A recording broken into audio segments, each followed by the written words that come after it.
Welcome to a Foxy Tech Tips tutorial on changing the time zone on Windows 11. If you find this tutorial helpful, please consider subscribing to my channel and liking the video.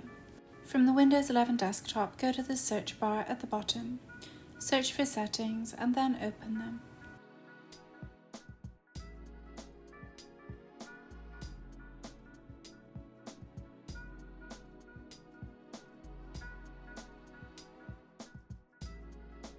In Settings, select Time and Language from the left sidebar.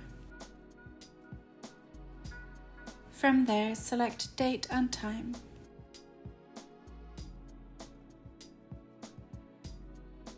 Here in the Date and Time settings, you will see the option to change your time zone. Click the drop-down menu and choose the time zone you want. Your clock will now update to reflect the time zone you changed to. And that draws an end to this tutorial. Please like the video if you found it helpful and subscribe to Foxy Tech Tips for more Windows 11 tips and tricks.